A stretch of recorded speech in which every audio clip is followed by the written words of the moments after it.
त्रिपुरों की उत्पत्ति और उनके नाश का प्रसंग। दुर्योधन ने कहा, महाराज शल्य, पूर्व काल में महर्षि मार्कंडेय ने मेरे पिताजी से एक उपाख्यान कहा था। वह सब कथा मैं आपको सुनाता हूँ, उसे सुनिए और मैंने जो प्रार्थना की है उसके विषय में किसी प्रकार का विचार न कीजिए। पहले तारकामय नाम का एक संग्राम हुआ था।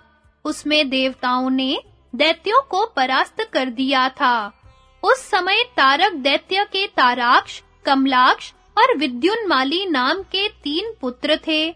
उन्होंने कठोर नियमों का पालन करते हुए बड़ी ही भीषण तपस्या की और अपने शरीरों को बिल्कुल सुखा दिया।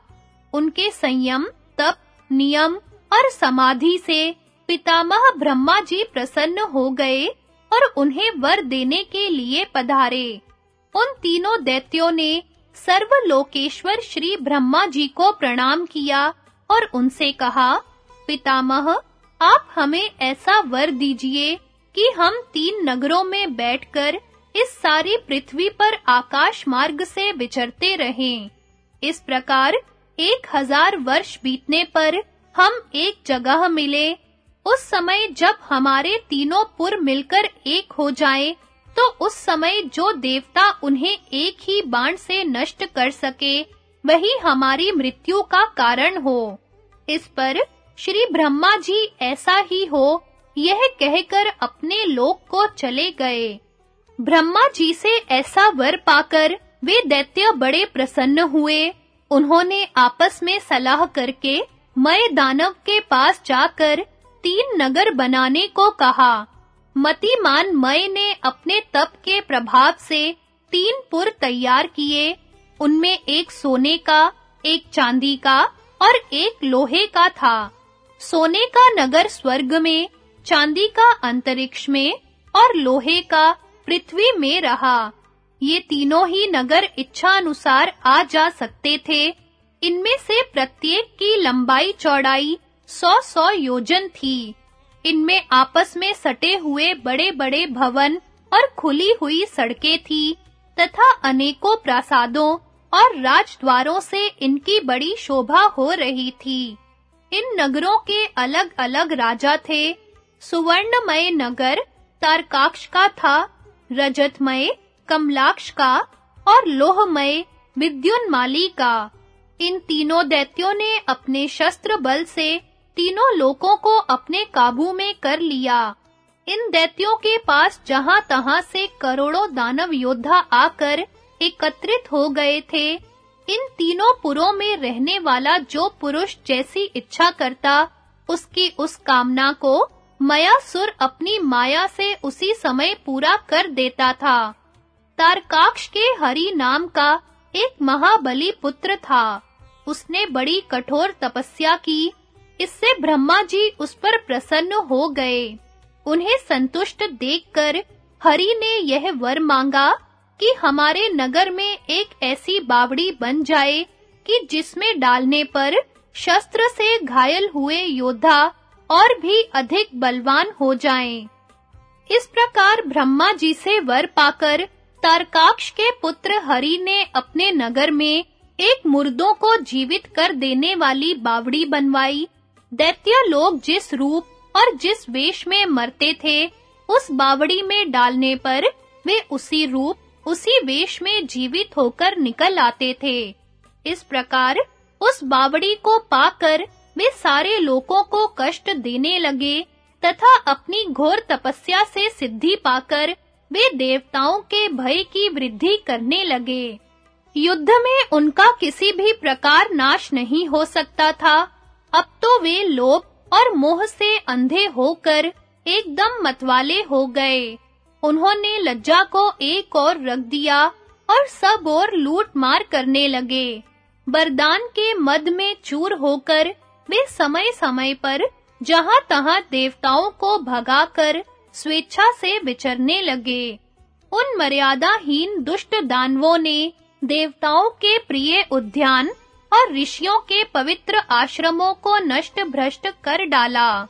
इस प्रकार जब सब लोग पीड़ित होने लगे तो मरुदगण को साथ लेकर देवराज इंद्र ने चढ़ाई कर दी और उन नगरों पर वे सब ओर वज्र प्रहार करने लगे। किंतु जब वे ब्रह्मा जी के वर के प्रभाव से उन अभेद्य नगरों को तोड़ने में समर्थ न हुए, तो भयभीत होकर अनेकों देवताओं को साथ ले ब्रह्मा जी के पास गए और उन्हें दैत्यों के कारण मिलने वाली अपने कष्टों की कहानी सुनाई। इस प्रकार सारा हाल सुनाकर उन्होंने प्रणाम करके ब्रह्मा जी से उनके वध का उपाय पूछा। देवताओं की सब बातें सुनकर भगवान ब्रह्मा जी ने कहा, जो दैत्य तुम लोगों को दुख दे रहा है, वह तो मेरा अपराध करने में भी नहीं चूकता। इसमें संदेह नहीं, मैं सब प्राणियों के लिए समान हूँ, परंतु मेरा नियम है कि अधर्मियों का तो नाश ही करना चाहिए। इसके लिए उन तीनों नगरों को एक ही बाण से तोड़ना होगा, किंतु इस काम को करने में श्री महादेव जी के सिवा और कोई समर्थ नहीं है। इसलिए तुम सब उनके पास जाकर यह वर मांगो, वे अवश्य उन दैत्यों को मार डालेंगे। ब्रह्मा जी की यह बात सुनकर इंद्र आदि सब देवता उन्हीं के नेतृत्व में श्री महादेव जी की शरण में गए। भगवान शंकर अपने शरणापन्नों के भय के समय अभय दान करने वाले और सबके आत्म स्वरूप हैं। उनके पास जाकर वे सब उनकी स्तुति करने लगे। तब उन्हें तेजो राशि पार्वती पति श्री महादेव जी का दर्शन हुआ। सभी ने पृथ्वी पर सिर रखकर उन्हें प्रणाम किया और महादेव जी ने आशीर्वाद द्वारा सत्कार करके सबको उठाया। फिर वे मुस्कुराते हुए कहने लगे, कहो, कहो तुम्हारी क्या इच्छा है? भगवान की आज्ञा पाकर देवता लोग स्वस्थ चित्त होकर कहने लगे, देवाधिदेव आपको नमस्कार है। प्रजापति भी आपकी स्तुति करते हैं और सबने भी आपकी स्तुति की है। आप सभी की स्तुति के पात्र हैं और सभी आपकी स्तुति करते हैं। शंभो, हम आपको नमस्कार करते हैं। आप सबके आश्रय स्थान और सभी का संहार करने वाले हैं। ऐसे ब्रह्म स्वरूप आपको हम नमस्कार करते हैं। आप सभी के अधीश्वर और नियंता हैं तथा वनस्पति, मनुष्य, गौ और यज्ञों के पति हैं। हम आपको नमस्कार करते हैं। देव, हम मन, वाणी और कर्मों से आपके शरणापन्न हैं। आप हम पर कृपा कीजिए। तब भगवान शंकर ने प्रसन्न होकर उनका स्वागत सत्कार करते हुए कहा, देवगण, भय को छोड़िए और बताइए मैं आपका क्या काम करूं? इस प्रकार जब महादेव जी ने देवता, ऋषि और पितृगण को अभय दान दिया, तो ब्रह्मा जी ने उनका सत्कार करके संसार के हित के लिए कहा, सर्वेश्वर, आपकी कृपा से इस प्रजापति के पद पर प्रतिष्ठित होकर मैंने दानवों को एक महान वर दे दिया था। उसके कारण उन्होंने सब प्रकार की मर्यादा तोड़ दी है। अब आपके सिवा उनका और कोई भी संहार नहीं कर सकता। देवता लोग आपकी शरण में आकर यही प्रार्थना कर रहे हैं, सो आप इन पर कृपा कीजिए। तब महादेव जी ने कहा, देवताओं, मैं धनुष बाण धारण करके रथ में सवार हो संग्राम भूमि में तुम्हारे शत्रुओं का संहार करूंगा। अतः तुम मेरे लिए एक ऐसा रथ और धनुष बाण तलाश करो जिनके द्वारा मैं इन नगरों को पृथ्वी पर गिरा सकूं। देवताओं ने कहा, देवेश्वर, हम तीनों लोकों के तत्वों को जहां-तहां से इकट्ठे करके आपके लिए एक तेजोमय रथ तैयार करेंगे। ऐसा कहकर उन्होंने विश्वकर्मा के रचे हुए एक विशाल रथ को महादेव जी के लिए तैयार किया। उन्होंने विष्णु, चंद्रमा और अग्नि को बाण बनाया तथा बड़े-बड़े नगरों से भरी हुई पर्वत, वन और द्वीपों से व्याप्त वसुंधरा को ही उनका रथ बना दिया। इंद्र, वरुण, यम और कुबेर आदि लोकपालों को घोड़े बनाया एवं मन को आधार भूमि बना दिया। इस प्रकार जब वह श्रेष्ठ रथ तैयार हो गया, तो महादेव जी ने उसमें अपने आयुध रखे।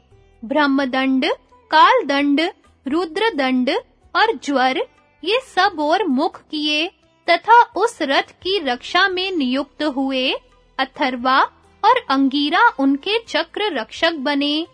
ऋग्वेद, सामवेद और समस्त पुराण उस रथ के आगे चलने वाले योद्धा हुए।